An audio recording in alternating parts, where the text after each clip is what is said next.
প্রিয় দর্শক শ্রোতা, আপনাদের সবাইকে আমাদের আজকের বিশেষ লাইভ টক শো অনুষ্ঠানে আন্তরিক প্রীতি ও শুভেচ্ছা অভিনন্দন। পুরো টক শো অনুষ্ঠান জুড়ে আপনাদের সাথে থাকব আমি প্রতিমা। আজ আমরা আলোচনা করব একটি অত্যন্ত গুরুত্বপূর্ণ, সংবেদনশীল এবং সময়োপযোগী বিষয় নিয়ে, আর সেটি হলো যৌন শোষণ ও নির্যাতন।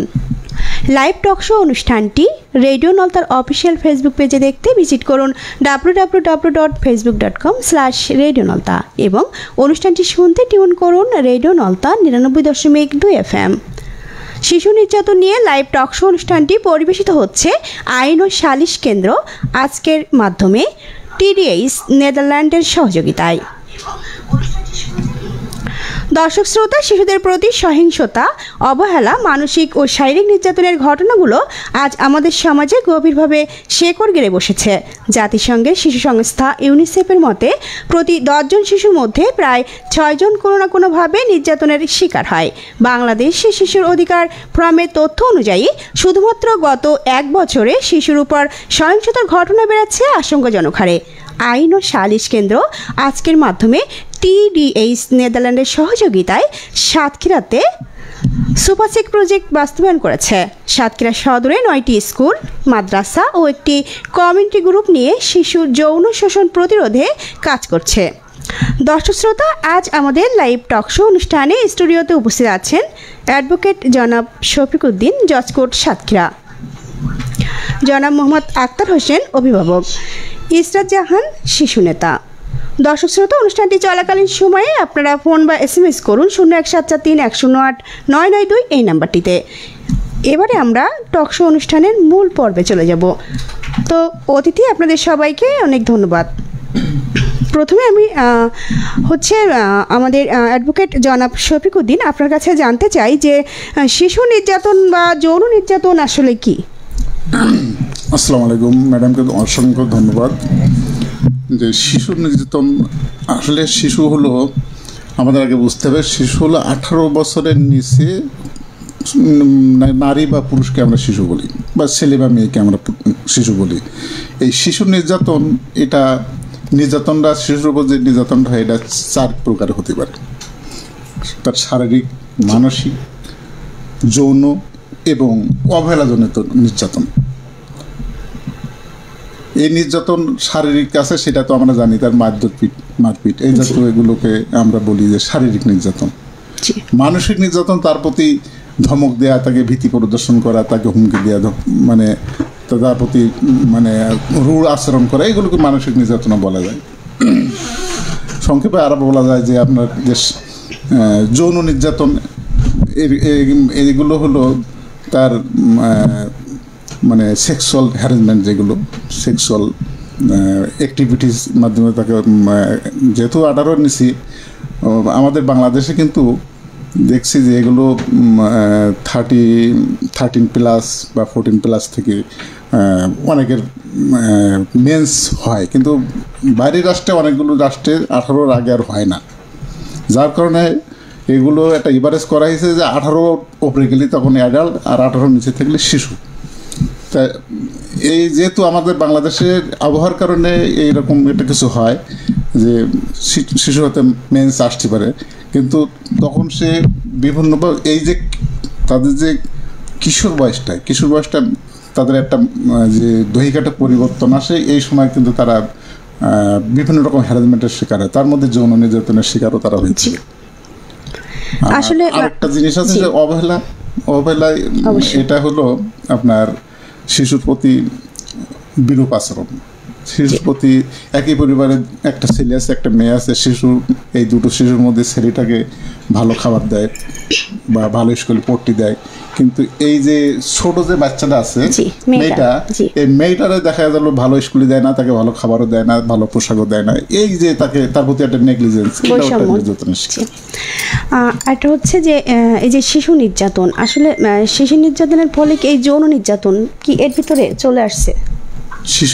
শিশু নির্যাতন, যেহেতু এখানে তো বলা হয়নি যে শিশু কিন্তু ছেলে এবং মেয়ে দুটাই। এখন আমাদের দেশে মানে পুরুষ ছেলেদেরও কিন্তু নির্যাতনের শিকার হচ্ছে। আচ্ছা, আমরা একটা ফোন কল গ্রহণ করব। হ্যালো শ্রোতা বন্ধু, কে বলছেন, কোথা থেকে বলছেন? হ্যালো, হ্যালো হ্যালো, হ্যালো, কে বলছেন, কোথা থেকে বলছেন? নয়ন বলছি, ভালো শিমলা থেকে। হ্যাঁ বন্ধু, আপনার প্রশ্নটি বলুন। হ্যালো, আপনার প্রশ্ন করেন। প্রশ্নটি বলুন। হ্যাঁ হ্যাঁ, শুনতে পাচ্ছেন? হ্যালো। শুনতে পাচ্ছেন? বলছি বন্ধু, আপনার প্রশ্নটি বলুন। এই তো শুনতে পাচ্ছি। আমার কথা শোনা যাচ্ছে না? হ্যালো, হ্যাঁ বন্ধু, আমি শুনতে পাচ্ছি। আচ্ছা, হয়তো লাইনটা কেটে গেছে। তো আমরা যেটা নিয়ে আলোচনা করছিলাম যে শিশু নির্যাতন ও যৌন নির্যাতন। হ্যাঁ, শিশু নির্যাতন, যৌন শিশু নির্যাতন হলো যে একটা শিশুর প্রতিতে আগে বলেছি যে 4টি প্রকারের নির্যাতন আসতে পারে। জি এটা হলো তার শারীরিক, মানসিক, যৌন এবং অবহেলা। জি এই 4 প্রকারে আসতে পারে। জি এখন তারপরে হলো এখানে শিশু নির্যাতন আর যৌন নির্যাতন বলছেন। যৌন নির্যাতন মানে তার সেক্সুয়াল যে নির্যাতনটা তারপরে শুরু হয় আর কি। তাকে তার প্রতি দৈহিক নির্যাতনও চলতে পারে, বা তাকে দিয়ে কোনো পর্নোগ্রাফি কাজেও নিয়োজিত করে, মানে জোরপূর্বক তাকে ইচ্ছার বিরুদ্ধে আর কি তাকে নিয়ে ওই অ্যাক্টিভিটিতে তাকে ভয়ভীতি বা যে কোনো কায়দা তাকে ওই অ্যাক্টিভিটিতে সংশ্লিষ্ট করে তার ভিডিও চিত্র ধারণ করতে পারে, স্থচিত্র ধারণ করতে পারে, যা দিয়ে ইন ফিউচার তাকে ব্ল্যাকমেলিং করে তার সাথে শারীরিক সম্পর্কের প্রস্তাবও দিতে পারে। এভাবে তাকে যৌন নির্যাতনের শিকার করা যায়। এবারে আসবো যে কোন বয়স পর্যন্ত একজন মানুষকে আসলে শিশু হিসেবে ধরা হয়? শিশুর আগেও একটু বলেছি যে 18 বছর পর্যন্ত। 18 নিচে থাকলে সে শিশু, আর 18 উপরে গেলে সে অ্যাডাল্ট। এটা কি ছেলে মেয়ের ক্ষেত্রে একই? ছেলে মেয়ে এটা অ্যাডাল্ট, এটা ঠিক আছে। 18 ছেলে মেয়ে উভয়ের ক্ষেত্রে। আবার কিছু কিছু আমাদের বৈবাহিক ক্ষেত্রে আছে যে ছেলেদের 21 বছর হলে বিয়ের জন্য মানে পারফেক্ট, আর মেয়েদের 18। কিন্তু শিশু বলতে ছেলে এবং মেয়ে উভয়কে বোঝাচ্ছে। 18 বছর। জি, 18 বছর ছেলে এবং মেয়েকে উভয়কে বোঝাচ্ছে। 18 বছর হলে সে অ্যাডাল্ট, এটাই। এই যে শিশু নির্যাতনের আসলে এই ধরনগুলো যদি আমাদেরকে একটু ডিটেলস বলেন, যে অনলাইনে আর অফলাইনে আসলে কি ধরন আছে? অনলাইন এবং অফলাইনে শিশু, এটা হলো যে অনলাইন যেটা বলছে এটা হলো আমরা শিশুকে কোনো ইন্টারনেটের মাধ্যমে তার সাথে যোগাযোগ স্থাপন করি, বা তাকে ইলেকট্রিক মিডিয়ার মাধ্যমে তার সাথে সম্পর্ক, মানে তার সাথে গভীর একটা সম্পর্ক, কথাবার্তা মিষ্টি মিষ্টি কথা বলি, তার সাথে সম্পর্ক মানে একটা যোগাযোগ মাধ্যম করি। ইন ফিউচার তাকে বিভিন্ন রকম পর্নোগ্রাফির ছবি টবি এই জাতীয় তাকে দিয়ে, বা তার ভিডিও চিত্র বা চিত্র ধারণ করি, এটা অনলাইনে দেওয়ার ভয়ভীতি দেখাই। তার সাথে যে আমরা করি এই যে ইলেকট্রিক মাধ্যমে, এটা বলা যায় এরকম যে আমরা এই যে ক্যাশকে 2 রকম বলি, একটা হলো সফট ক্যাশ, একটা বলে হার্ড ক্যাশ। তো এই সফট ক্যাশটা হলো আপনার এই অনলাইন বলা যায়। এটা এখানে শুধু গায়ে হাত দেওয়া যাবে না, কিন্তু আর বাদ বাকি কিছু কুরুচিপূর্ণ কার্যকলাপ, কথাবার্তা বা মেসেজ, আপনার ছবি, এগুলো আদান প্রদান করা যাবে, কিন্তু এখানে গায়ে হাত দেওয়া যাবে না। আর অফলাইন যেটা বলছেন, এটা হলো ফিজিক্যাল, এই যে হার্ড ক্যাশের মতো, এটা হাত দিয়ে দেখা যাবে। এটা যখন একজন মানুষকে, একটা মেয়েকে বা একটা শিশু নারী, তার গায়ে যখন এটা হাত দেওয়া হবে, তখন এটা কিন্তু আপনার অফলাইনে এসে যাচ্ছে। মানে এটাকে ছোঁয়া যাবে, কিন্তু অফলাইন ছোঁয়া যাবে, আর অনলাইনে এটা শুধু দেখা যাবে, কিন্তু এটা ছোঁয়া যাবে না। এটা তো অফলাইনে আমরা এটা অনলাইন থেকে আপনাকে অফলাইনে আসাটা খুবই স্বাভাবিক। অনলাইনে যদি তাকে দেখানো হয় যে আপনার এই বাচ্চাটার বলা হয় যে তোমার এই ছবিগুলো আমার কাছে আছে, তুমি আমার সাথে দেখা করবা, নতুবা আমি কিন্তু এগুলো অনলাইনে ছেড়ে দেবো বা এদের লোকের দেখাই দেবো, তখন সে ভয় পেয়ে বলে তাহলে আমাকে কি করতে হবে, তখন এই ব্ল্যাকমেলিং যাকে বলে, এটা করে সে কিন্তু পরবর্তীতে তার সাথে দৈহিক মেলামেশার একটা, তার ইচ্ছার বিরুদ্ধে দৈহিক মেলামেশার একটা। আচ্ছা, আমরা একটি ফোন কল গ্রহণ করব, পরে ফিরছি। হ্যালো শ্রোতা বন্ধু, কে বলছেন, কোথা থেকে বলছেন? হ্যালো, আসসালামু আলাইকুম, আমি শিমুল বলছি। ওয়ালাইকুম আসসালাম। বন্ধু আপনার প্রশ্নটি করুন। আমি বলতে চাচ্ছিলাম শিশুদের যৌন নির্যাতন সম্পর্কে আমরা যুবকরা কি কি প্রাথমিক পদক্ষেপ গ্রহণ করতে পারি, এই বিষয়ে যদি একটু বলতেন। আচ্ছা বন্ধু, আপনি সাথেই থাকুন। আচ্ছা, আমরা যেটা নিয়ে আলোচনা করছিলাম জি। যে অফলাইন আর অনলাইনের ক্ষেত্রে। হ্যাঁ, অফলাইন এটা হলো যে অনলাইনে যেটা আগে বললাম যে ইলেকট্রিক মিডিয়ার মাধ্যমে যেটা হচ্ছে, জি। আর অফলাইন এটা বাস্তব সম্বন্ধ যেগুলো বাস্তবে যেটা আছে আর কি। এই একটা মেয়ে হয়তো যাচ্ছে, বাচ্চা যাচ্ছে, একজন হয়তো এটাকে তাকে ইফটিজিং যাতে বলে, ইফটিজিং কিন্তু ওই যাচ্ছে শীষ দেওয়া বা তার দিকে একটা অঙ্গভঙ্গি করা, এগুলো ইফটিজিং হাতে পড়ে। এরপরে ওই যে অনলাইন থেকে অফলাইনে আসা, এটা কিন্তু মানে অনলাইনে যদি কাউকে লাইনে ফেলা যায়, তাকে অফলাইনে খুব নিকটে আসা যায়। একজনকে যদি মোবাইলের মাধ্যমে তার সাথে কথাবার্তা চলতে থাকে, তাহলে তাকে অফলাইনে এসে সে নিকটবর্তী হয়ে যায় যে তুমি অমুক সময় দেখা করো, নতুবা আমি এই ছবিগুলো এগিয়ে করবো, তোমার এইগুলো আমি বিভিন্ন জায়গায় ছড়িয়ে দেবো। তখন সে বাধ্য হয়ে কিন্তু তার সাথে দেখা করার এগ্রি হয়ে যায় এবং যে যা ঠিক আছে, আমি তুমি বলছো আমি আসছি, তা আমার তাহলে এই ছবিগুলো সব দিয়ে দিতে হবে এই জাতীয়। তখন সে ওই যে অফলাইনে এসে যায়, অফলাইনে আসা মানে তাকে সে পুরাপুরি আপনার সেক্সুয়াল যে হ্যারাসমেন্ট বা সেক্সুয়াল ইন্টারকোর্স পর্যন্ত তারা পৌঁছে যেতে পারে। যৌন সম্পর্ক এখানে গড়ে তুলতে, জোরপূর্বক সে যৌন সম্পর্ক এখানে অ্যাক্টিভিটি করে ফেলে। আমার এবারের প্রশ্ন হচ্ছে যে একটি শিশু যে নির্যাতনের ঘটনা ঘটলে ভিকটিম বা প্রত্যক্ষদর্শী প্রথমে আসলে কি পদক্ষেপ নিতে পারে? এটা আমাদের দেশে সাধারণত যদি কোনো মানে শিশু কোনো যৌন হয়রানির শিকার হয়ে যায় বা যৌন নির্যাতনের শিকার হয়ে যায় বা ধর্ষণের শিকার হয়ে যায়, তা এখানে কিছু সমাজের কিছু লোকজন আছে, তারা এটাকে মানে ধামাচাপা দেওয়ার চেষ্টা করে। আর অভিভাবকরা চিন্তা করে আমার মেয়েটা তো বিয়ে দিতে হবে, তো এখন এই মুহূর্তে আমি কী করতে পারি। কিন্তু এই মুহূর্তে এটা ধামাচাপা নিয়ে দেওয়া আমি আশ্রয় নেওয়া বেটার, কারণ একটা অন্যায়কে প্রশ্রয় দিলে একাধিক অন্যায়ের জন্ম নেবে। এটাকে আমাদের ওই মুহূর্তে স্থানীয় থানায় দিয়ে মামলা দায়ের করতে পারে, অভিযোগ দিতে পারে। আর থানা সকল প্রকারের মামলাগুলো নেওয়ার অধিকার থানার আছে। এমনি কোর্টে যদি যায় ওই মেয়েটা, কিন্তু ওকে বলবেন যে না আপনি এই কোর্টে মামলা করতে পারবেন না, আপনি শিশু আদালতে যান, অমুক আদালতে যান, আপনার পণ্যকের আইনে যান, বিভিন্ন রকম কোর্টে গেলে তাকে বিভিন্ন কোর্টের কথা বলে দেবে। কিন্তু থানা হলো তাকে প্রাথমিকভাবে থানায় যদি যায় সে এই প্রতিকারটা পাবে।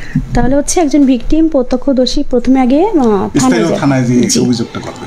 জি, ধন্যবাদ আপনাকে। তো আমরা একটু দেখে নিতে চাই কমেন্টসের মাধ্যমে আমাদের মাঝে কে কে আছেন। আমাদের মাঝে আছেন ইসরাত জাহান আছেন, গুরুত্বপূর্ণ কথা, ধন্যবাদ আপনাকে। আমাদের মাঝে আছেন তানিয়া সুলতানা আছেন, ধন্যবাদ আপনাকে কমেন্টস করার জন্যে। আমাদের সাথে আছেন এমডি নূর হোসেন আছেন, লিখেছেন দারুণ, ধন্যবাদ আপনাকে কমেন্টস করার জন্যে। আমাদের সাথে আছেন আব্দুল সালাম আছেন, অভিভাবক কীভাবে হিসেবে আমরা কিভাবে বুঝবো যে শিশুর সাথে খারাপ কিছু ঘটেছে। ধন্যবাদ বন্ধু, আপনারা আমাদের সাথেই থাকেন, দেখবেন আপনাদের বিষয়গুলো শেয়ার হয়ে যাবে। তো আমি যেটা নিয়ে আলোচনা করছিলাম যে ওনার যে ভিকটিম প্রত্যক্ষদর্শী আসলে থানায় যাবে, তো আগে তাকে থানায় যেয়ে মানে কি করতে হবে? থানায় যে সে তাকে বলতে হবে যে আমার এই মেয়েটা এই অমুক ব্ল্যাকমেলিংয়ের মাধ্যমে তার সাথে দৈহিক সম্পর্ক স্থাপন করে এই হ্যারাসমেন্টের শিকার তাকে ধর্ষণ করেছে, যেহেতু অভিযোগটা ওখানে থানায় অভিযোগটা দায়ের করতে হবে, তারা অভিভাবক এটা করতে পারবে। জি, ধন্যবাদ আপনাকে। তো আমার এবারে প্রশ্ন হচ্ছে যে একজন শিশু আদালতে কিভাবে সাক্ষ্য দিতে পারে এবং শিশু নির্যাতনের মামলা আসলে কতটা দ্রুত কার্যকর করা সম্ভব? এটা আদালতের এবং এটা হলো প্রসিকিউশনের বিষয়। তা আমার জানা মতে বাংলাদেশে একটা ধর্ষণের মামলা 16 দিনে নিষ্পত্তি হয়েছে, আবার কোনো মামলা 16 বছরেও নিষ্পত্তি হয় নাই। অতএব এটা এভাবে বলা কঠিন যে এটা কতদিনের মধ্যে শেষ হবে। তো শিশু আদালতগুলো সাধারণত আমাদের দেশে যে শিশু আদালতগুলো, শিশু আদালতের আইনেই আছে যে সে আদালতে একজন আইনজীবী যখন যাবে তখন তার গায়ে গাউনও থাকবে না, টাইও থাকবে না, কোটও থাকবে না, সিম্পল যেন শিশু বান্ধব একটা পরিবেশের জন্য সাক্ষ্য বা সেখানে তার কেসটা যেন মুভ হয়, এই জাতীয়। এখানে শিশু আদালতে এমনকি ইভেন জজ তার কোট এবং গাউনও খুলিয়ে সিম্পল অবস্থায় শিশুদের জন্য কোনো ভয়, শিশু পরিবেশ বান্ধব একটা অনুষ্ঠানে। সেখানে শিশু আদালতগুলো সাধারণত ওই আপনার ওপেন ফোরামে বহু লোকের সামনে হয় না, এগুলো আলাদাভাবে কক্ষে, সেখানে জজ একজন মানে জজ, শিশু আদালতের জজ থেকে, ওখানে আসামি এবং ভিকটিমের আইনজীবীগুলো থাকে, আর বাড়তি খুব একটা লোক থাকে না, অভিভাবক থাকতে পারে। পরিবেশ একটা পরিবেশে সেখানে মানে বাইরের লোকজন খুব বেশি যাওয়ার সুযোগ নেই। তো দর্শক শ্রোতা, শিশু নির্যাতন নিয়ে লাইভ টক শো অনুষ্ঠানটি পরিবেশিত হচ্ছে আইন ও সালিশ কেন্দ্র আজকের মাধ্যমে টিডিএইচ নেদারল্যান্ডের সহযোগিতায়। বাংলাদেশে কি শিশুদের সুরক্ষায় কোনো আলাদা কোনো ট্রাইব্যুনাল বা বিশেষ আদালত আছে কিনা, এবারে আপনার কাছে জানতে চাই। শিশুদের এই মামলাগুলো করার জন্য বা শিশুদের শিশু আইনের শিশু আদালতে আছে আমাদের দেশে, বাংলাদেশে শিশু আদালত প্রচলন আছে বা এটা চলমান আছে। আসলে এটা কি আমাদের কোথায়, এটা কি সাতক্ষীরাতে? সাতক্ষীরাতেও আছে শিশু আদালত আছে। তা অনেক জেলায় যেহেতু কোনো জেলায় হয়তো মামলা কম থাকে, তখন অন্য একটা আদালতের সাথে এটা অ্যাড করে দেওয়া হয়। যে আমাদের সাতক্ষীরা সাধারণত নারী ও শিশু নির্যাতন ট্রাইব্যুনালের সাথে এই শিশু আদালতটা ইয়ে করা আছে। তা শিশু আদালতের বিচারগুলো আলাদাভাবে হয় আর কি। তা এখানে সর্বশেষ শোনা যাচ্ছে যে শিশুদের জন্য শিশু আদালত একদম পৃথক। তো এখানে হচ্ছে একট আছে, একসঙ্গে আছে এখন সাতক্ষীরাতে। শিশুদের অধিকার ও সুরক্ষার জন্য সরকারের বিভিন্ন আইন ও নীতিমালা সম্পর্কে যদি আমাদেরকে একটু বলেন ডিটেলসে। শিশুদের আদালতের শিশু আইন আছে 2013 সালের, এরপর শিশু সুরক্ষা আইন আছে। হ্যাঁ, এই 2011 সালের শিশু সুরক্ষা আইন আছে। এই নীতিমালাতে আসলে কি আছে, নীতিমালার বিষয় সুরক্ষা আইন? শিশুদের মেন হলো শিশুদের অধিকার রক্ষার যে বিষয়গুলো আছে, এখানে হলো যে শিশুদের আমাদের এই শিশুরা তো অসহায়, এদেরকে আমাদের যদি অভিভাবকরা যদি এদের গাইড দিয়ে, এদের হয়তো আমাদের আইনে আছে, এদের অধিকার আছে, কিন্তু আমরা অধিকারটা যদি আমরা এড়াই যাই সবাই, আমরা যারা অ্যাডাল্ট পার্সন, আমরা যে সমাজের সচেতন পার্সন, এরা যদি এই অধিকারকে আমরা যদি গুরুত্ব না দেই, ওদেরকে যদি ভ্যালু না দেয়, তাহলে তো আমাদের ওদের অধিকার দিয়ে আমাদের লাভ নাই। আমাদের অধিকারকে শ্রদ্ধা করতে হবে, ওদের অধিকারকে বাস্তবায়নের জন্য আমাদের পদক্ষেপ সেভাবে নিতে হবে, যাতে ওরা এই হ্যারাসমেন্টগুলো না হয়, ওদের অধিকারটা পায়, এই জাতীয় আর। আচ্ছা, আমরা একটি ফোন কল গ্রহণ করব, পরে আসছি আপনার কাছে। হ্যালো শ্রোতা বন্ধু, কে বলছেন, কোথা থেকে বলছেন? আমি নয়ন বলছি ভাষিন্দা থেকে। হ্যাঁ বন্ধু, আপনার প্রশ্নটি করুন। হ্যাঁ, আমি যেটা বলতে চাচ্ছিলাম যে নারী ও শিশু যে যৌন নির্যাতন শিশুর, এখন এ বিষয়ে স্কুল, তারা তো ছোট, এখন দেখা যাচ্ছে স্কুলে পড়াশোনা করে, এখন স্কুলের টিচাররা এই বিষয়ে কি কি পদক্ষেপ গ্রহণ করতে পারে? আচ্ছা বন্ধু, আপনি আমাদের সাথেই থাকুন। আচ্ছা, উনি জানতে চাইছে যে স্কুলে তো অনেক ছোট শিশুরা যৌন শিকার হয় নির্যাতনের, তো শিক্ষকরা কিভাবে পদক্ষেপ গ্রহণ করতে পারে, কি কি বিষয় নিয়ে? এই পদক্ষেপগুলো যেহেতু আমাদের দেশে একই সঙ্গে পুরুষ মানে ছেলে এবং মেয়েদের নিয়ে ক্লাস, কিন্তু অনেক জায়গায় গার্লস স্কুল আসে, এই গার্লস জাতীয় স্কুলে যদি এদেরকে পড়ানোর ব্যবস্থা করা হয়, তাহলে আর ছেলে আর মেয়েদের মধ্যে দেখা সাক্ষাৎ হয় না, এরকম হ্যারাসমেন্টের বিষয়টা আসে না। আসলে শিক্ষকদের ক্ষেত্রে কি করা উচিত? এই ক্ষেত্রে শিক্ষকদের তাদের পড়াশোনার ব্যবস্থাকে কঠিন করে রাখা, এবং যে মেয়েদের যে কমন রুম আছে সেখান থেকে তাদের যখন ক্লাস আরম্ভ হবে, শিক্ষকরা তাদেরকে বলবে সাথে করে নিয়ে যেতে পারে, এবং ক্লাস শেষে তাদের কমন রুম পর্যন্ত পৌঁছে দিতে পারে। এই জাতীয় কিছু প্রোটেকশনের, গার্লস স্কুল হলে তার কোনো কথাই নেই। আসলে শিক্ষকদের সচেতন হতে হবে বেশি বেশি, অবশ্যই সচেতন হতে হবে, নতুবা তারা এটা তাদের মানে স্কুলে তো যৌন নির্যাতনের শিকার হয়ে যাবে। আমি এবারে জানতে চাইবো যে আপনি বললেন যে ভিকটিম বা পরিবার কিভাবে মামলা করতে পারে এবং কোথায় অভিযোগ করতে হয় ফার্স্ট এপিসোডে, যে এটা বললেন যে ভিকটিম সে থানায় যাবে, তো এটা কি থানা থেকেই অভিযোগ করলে হবে? হ্যাঁ, থানা থেকে অভিযোগ। ওই যে আপনাদের একটা আছে না ওই ডায়েরি বলে, এটা কি ডায়েরি করতে হবে নাকি অভিযোগ বক্সে? এটা জিডি বলে, কেস মানে ডায়েরি, যেটা জিডি জেনারেল ডায়েরি, জি, এটা করতে হবে নাকি কেস? জেনারেল ডায়েরি জিনিসটা এক, আর মামলা করে তার একটা জিনিস। জেনারেল ডায়েরি সিম্পল কোনো একটা হারানোর বিষয় নিয়েও এটা, বা কেউ একটা হুমকি দিচ্ছে, এখানে আমি জিডি করতে পারি। কিন্তু যেখানে একটা ওয়াকারেন্স ঘটে গেছে, এখানে তো আমার জিডি করার কোনো মানে অপশানই নেই। এখানে তো সরাসরি আমাকে মামলা যেতে হবে, কেসে যেতে হবে। তো এখানে ওই আমি বলেছি আগে যে এখানে থানায় মামলা করতে হবে। থানার এর সকল আইনের মামলাগুলো থানায় নেওয়ার অধিকার আছে। কিন্তু আপনি যে কোনো একটা কোর্টে গেলে সেই কোর্টে কিন্তু মামলা নেবে না, নির্ধারিত কোর্টে যেয়ে আপনাকে মামলা করতে হবে। এই জন্যে আপনাকে থানায় প্রথমে যে মামলাগুলো করা উচিত। আর যেহেতু ছোট বাচ্চার অভিভাবকরাই মামলা করবে। আমি এবারে অভিভাবক আছে আমাদের মাঝে উপস্থিত, তো তার কাছে জানতে চাইব, জনাব মোহাম্মদ আক্তার হোসেন অভিভাবক, উনি আমাদের মাঝে উপস্থিত আছেন। তো আমি জানতে চাই যে শিশু নির্যাতন প্রতিরোধে একজন সচেতন অভিভাবক হিসাবে আপনি কতটা সচেতন? ধন্যবাদ রেডিও নল থেকে। আসলে অভিভাবক হিসাবে বাচ্চাদেরকে বন্ধুর মতন সম্পর্ক গড়ে তোলা, আর বন্ধুর মতন সম্পর্ক গড়ে তোলা, আর হচ্ছে বাইরে গেলে বাচ্চা যদি বাইরে যায় তার দেখাশোনা এবং এগুলো খোঁজখবর নেওয়া, সেই স্কুলে গেছে কিনা, তারপরে কোথাও আড্ডা দিয়েছে কিনা, সেই খোঁজখবর নেওয়া। সচেতন হতে হবে। আমাদের আর কি কি বিষয় সম্পর্কে সচেতন হওয়া উচিত? সবচেয়ে বড় কথা হলো বাচ্চাকে ভালো পরিবেশে মেশানো। আর কোনো রকম যদি যৌন হয়রানি হয় তাহলে প্রশাসনিক সহায়তা নেওয়া। সেটা কে নেবে? অভিভাবক নেবে তো? হ্যাঁ, অভিভাবক। জি জি। আর কি কি ক্ষেত্রে, যে আপনার বাচ্চা ধরেন স্কুলে পড়ে, তো আপনি সে বিষয়ে আপনি কিভাবে সচেতন হবেন আপনার বাচ্চার ক্ষেত্রে? এটা তার দেখাচ্ছে স্কুলের যে প্রধান শিক্ষক আছে তার কাছ থেকে খোঁজ খবর নেওয়া টেলিফোনে, যে সেই স্কুলে পৌঁছেছে কিনা সঠিক সময়ে, স্কুল থেকে কোথাও গেছে কিনা,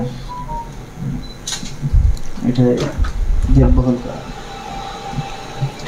ধন্যবাদ আপনাকে। তো আমি এবারে আমাদের মাঝে উপস্থিত আছেন একজন শিশু নেতা হিসেবে উপস্থিত আছেন আমাদের মাঝে ইসরাত জাহান। তো আমি এবারে তার কাছে জানতে চাইবো যে শিশু নির্যাতন প্রতিরোধে একজন শিশু নেতা হিসেবে তোমার কি কি দায়িত্ব আছে এ বিষয়ে জানতে চাই। ধন্যবাদ।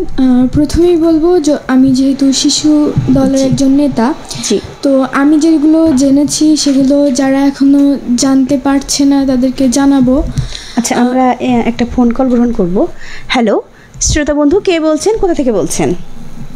হ্যালো, আমি ডিমা বলছিলাম কালীগঞ্জ থেকে। আমার প্রশ্ন হচ্ছে, যৌন নির্যাতনের শিকার হলে নারী কতদিনের মধ্যে, মানে যিনি যৌন নির্যাতনের শিকার হয়েছে তিনি কতদিনের মধ্যে আইনি সহায়তা পাবেন এবং মানে অপরাধী কতদিনের মধ্যে শাস্তি পাবে? আচ্ছা বন্ধু, আপনি সাথেই থাকুন।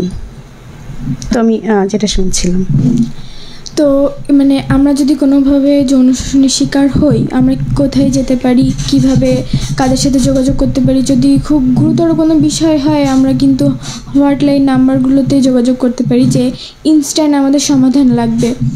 এরকম বিষয়ে আমরা যে হটলাইন নাম্বারগুলো আমরা জেনে থাকি 1098, তারপর হচ্ছে 999, এগুলোর সহায়তা নিতে পারি।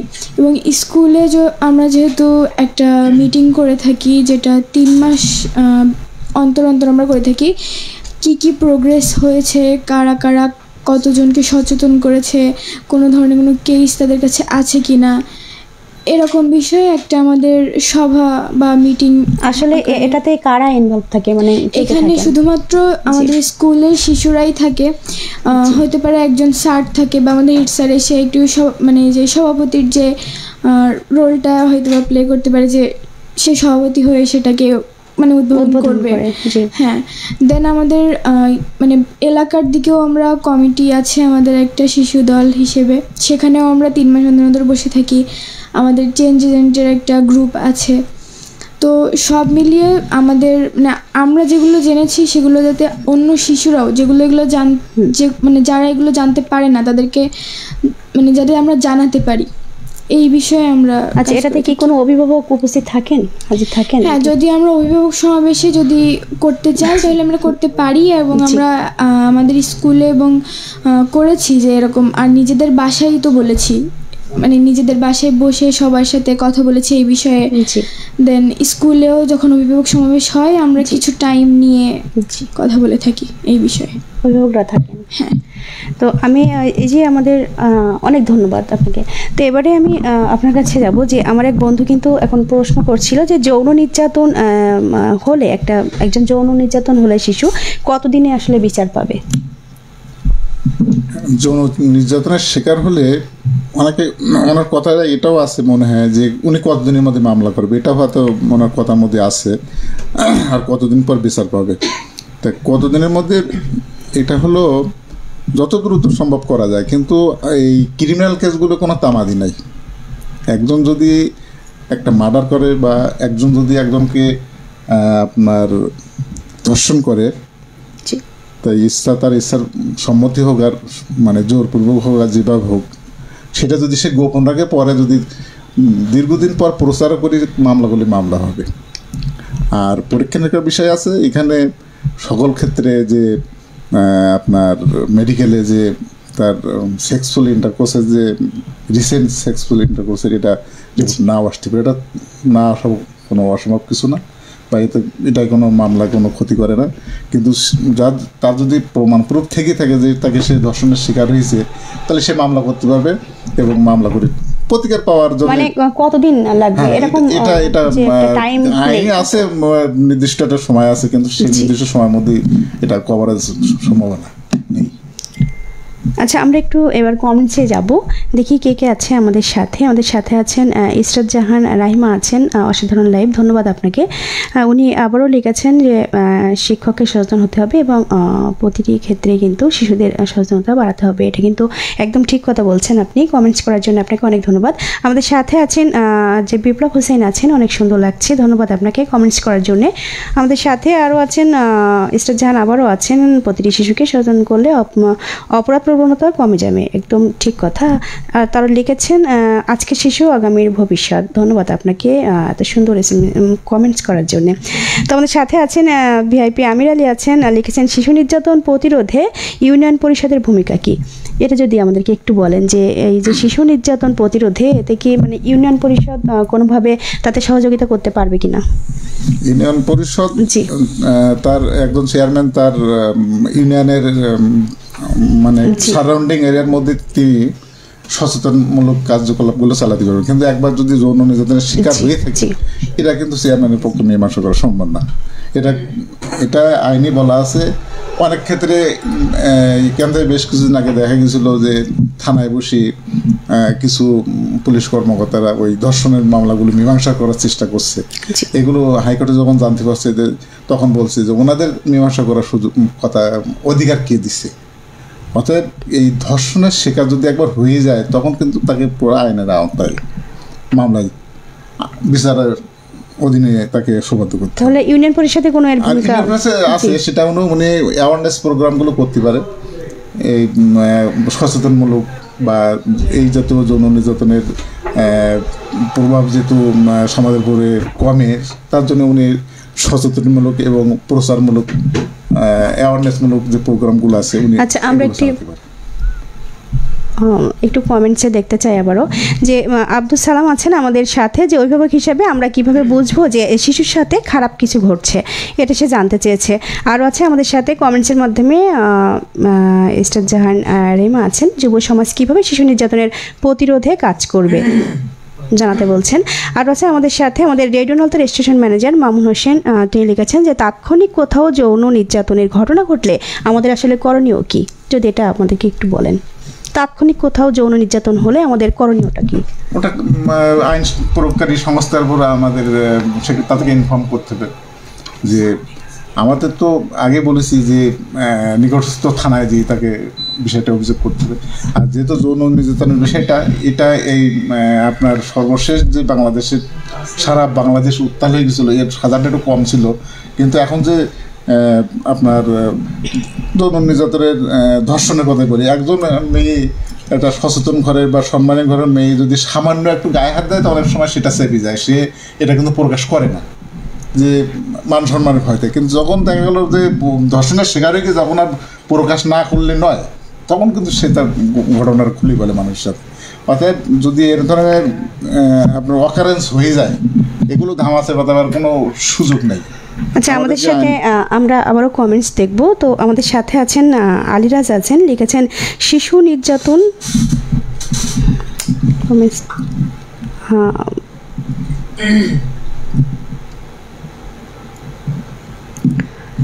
আসলে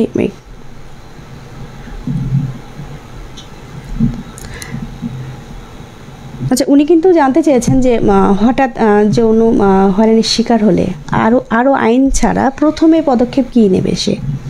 প্রথম পদক্ষেপ তার অভিভাবকদের আগে জানাবে সেগুলো যে আমার এই শিকার হয়েছি। এখন হলো কি, আগে এটা একটা জিনিসই মেন যে এই যৌন নির্যাতনের যে শিকার হয়ে থাকে, এটা কিন্তু সমাজের লোকজন কিন্তু এটা চায় যে মীমাংসা করে দেওয়ার জন্য, কিন্তু এটা তো আপোষ অযোগ্য বিষয়। আচ্ছা, আমি একটু কমেন্টস দেখব। শিশু নির্যাতন, আলিরাজ বলছেন শিশু নির্যাতন প্রতিরোধে আসলে ইউনিয়ন পরিষদের গুরুত্বপূর্ণ ভূমিকা আছে, কারণ ইউনিয়ন পরিষদে নির্বাচিত যে মেম্বার এবং চেয়ারম্যানগণ থাকেন, ওনারা এলাকাতে যে জনসচেতনমূলক প্রোগ্রামগুলো করে থাকেন, সেখানে এ বিষয়ে কথা বলা উচিত যেন সকল অভিভাবকরা সচেতন হয় এ বিষয়ে। হ্যাঁ, তো এটা তো আমি আগে বলছি যে এরা চেয়ারম্যান তার সারাউন্ডিং এরিয়ার মধ্যে তার যে মেম্বারগুলো আছে বা আরও জনপ্রতিনিধি যারা আছে, এদের নিয়ে অ্যাওয়ারনেস প্রোগ্রাম বা সচেতনমূলক প্রোগ্রাম বা এই ধরনের কোনো ইপটিজিংটা, কিন্তু যদি ইপটিজিং জাতীয় কিছু হয় তখন কিন্তু বুঝতে হবে যে একটা ইপটিজিং যখন চলছে এটা কিন্তু যৌন নির্যাতনের বা যৌন নিপীড়নের প্রাথমিক একটা মানে সিমটম আর কি বলা যায়, যে ইপটিজিং। একদম মেয়ে আছে তার দিকে একটু শীত দিল বা অঙ্গভঙ্গি করলো, এটা প্রাথমিক পর্যায়ে গেল। একটু আগে বলছিল যে প্রাথমিক সিমটমগুলো আমরা কীভাবে বুঝবো, একজন শ্রোতা বোধহয় ফোনে কল করছিল, তা আমরা প্রাথমিক বলে বুঝবো কী করি? আমার প্রাথমিক কিন্তু এই ইপটিজিংয়ের মাধ্যমে আমরা বুঝতে পারি যে একটা এই ছেলেটার এই মেয়েটার প্রতি আস্তে আস্তে আকৃষ্ট হচ্ছে বা একে যে কোনো কায়দায় হয়তো যৌন সম্পর্ক স্থাপনের জন্য সে এগিয়ে যাচ্ছে আর কি। তো এই জন্য আমাদের এই ইপটিজিং, এই যেহেতু কোনো চেয়ারম্যান তার এলাকার মধ্যে এই যেহেতু কোনো অভিযোগ পেলে উনি তাৎক্ষণিক ব্যবস্থা নেবেন। অনেক ধন্যবাদ আপনাকে। আরও যারা আমাদের সাথে ছিলেন, জনাব মোহাম্মদ আক্তার হোসেন অভিভাবক, আপনাকেও ধন্যবাদ। ইসরাত জাহান শিশু নেতা, আপনাকেও অনেক ধন্যবাদ। তো দর্শক শ্রোতা, আমাদের কিন্তু কথা বলতে বলতে আমরা চলে এসেছি শিশু নির্যাতন প্রতিরোধ বিষয়ক লাইভ টকশো অনুষ্ঠানের একেবারে শেষ পর্যায়ে। এবার বিদায় নিতে হচ্ছে। যাওয়ার আগে একটি কথা, আসুন শিশুদের প্রতি সকল প্রকার সহিংসতা ও নির্যাতন প্রতিরোধে সকলে সোচ্চার হই, সকলে মিলে সামাজিক প্রতিরোধ গড়ে তুলি। আলোচনা অনুষ্ঠানটি সঞ্চালনায় ছিলাম প্রতিমা রানী, প্রকৌশল দায়িত্বে মোহাম্মদ রবিউল ইসলাম, সার্বিক ব্যবস্থাপনায় মামুন হোসেন। সবাই ভালো থাকুন, সুস্থ থাকুন আর নিরাপদে থাকুন, এই কামনায় শুভ বিদায়।